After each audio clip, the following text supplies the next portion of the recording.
हरियाणा के कृषि मंत्री जेपी दलाल और राजस्थान में बीजेपी की सरकार बनने का दावा उन्होंने किया। साथ ही हरियाणा कांग्रेस की गुटबाजी पर भी तंज कसा। इनेलो और साथ ही बसपा गठबंधन को लेकर भी उन्होंने अपनी बात कही।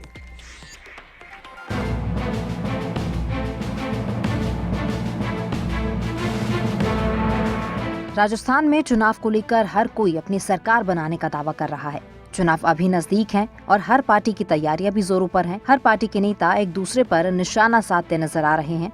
वहीं इसी कड़ी में भिवानी पहुंचे हरियाणा के कृषि मंत्री जेपी दलाल ने जमकर कांग्रेस पर निशाना साधा। दरअसल कृषि मंत्री जेपी दलाल ने भिवानी में अपने आवास पर जनता दरबार लगाकर लोगों की समस्याओं को सुना, जहां उन्होंने किसानों की पैरवी करने को लेकर कांग्रेस पर जेपी दलाल जमकर गरजे हैं। उन्होंने कहा कि कांग्रेस ने झूठ बोलकर और किसानों के कर्ज माफ करने पर सरकार बनाई थी। मैं मानता हूं कि हरियाणा में कांग्रेस की सक्रियता बढ़ी है, मगर वे आपसी लड़ाई और कब्जा करने को लेकर सक्रिय हुए हैं। कांग्रेस में कब्जा करने की लड़ाई चल रही है। कांग्रेस ने अभी तक जनता के बारे में नहीं सोचा, वे बस अपने परिवार के बारे में सोचते हैं और आगे बढ़ते हैं।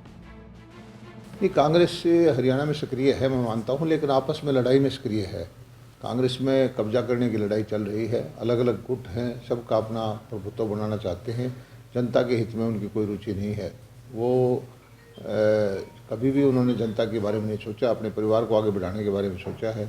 और जनता इस बात को अच्छी तरह समझ चुकी है कि किसानों के लिए हरियाणा की सरकार ने जितनी योजनाएं लेके आई है, जो सीधा पैसा मिल रहा है, अच्छी खरीद चल रही है, खाद उपलब्ध है और भावांतर भरपाई से पैसा दे रहे हैं, नहरों का बजट बढ़ाया है, बिजली की समस्या को दूर किया है, तो और प्रधानमंत्री जी भी आजकल सीधा खाता में पैसे डालते हैं।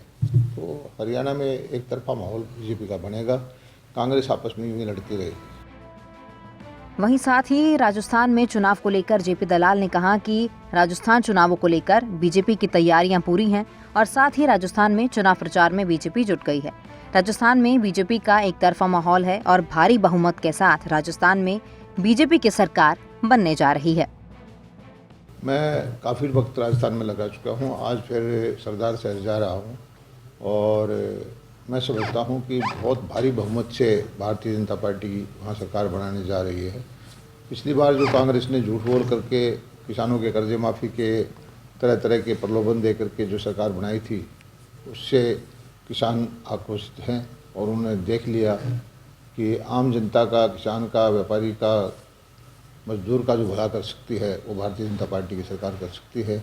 एक तरफा माहौल है और कांग्रेस की तो गिनती की सीटें आएंगी। वहीं कुछ जगहों पर धान की खरीद को लेकर हो रही परेशानी के बाद रोड जाम और मंडियों में तालाबंदी को लेकर जो है, कृषि मंत्री जेपी दलाल ने कहा कि इस बार पहले की बजाय जल्दी धान की खरीद शुरू हो गई है। पहली बार समय से पहले खरीद, उठान और पैसा किसानों को दिया गया है। हरियाणा का खजाना हरियाणा के किसानों को मिलेगा। हरियाणा के किसानों के लिए ही ये खजाना है। खरीद इस बार हमने समय से पहले शुरू की। 1 अक्टूबर से शुरू होती थी, 25 तारीख से शुरू की और थोड़े से वक्त के अंदर 44 लाख मीट्रिक टन धान हम खरीद चुके हैं, जबकि पिछली बार पूरे सीजन का 59 लाख मीट्रिक टन आया था। अभी जो खरीद की है उसका सारी हम पेमेंट भी कर चुके हैं। ये ज़रूर है कि कालाबाजारी हम रोकना चाहते हैं। हरियाणा का खजाना हरियाणा के किसानों के लिए है और ये जो बाहर से ला के बेचना चाहते हैं उसको हम रोकते हैं, इसीलिए थोड़ा बहुत हा हल्ला करते हैं।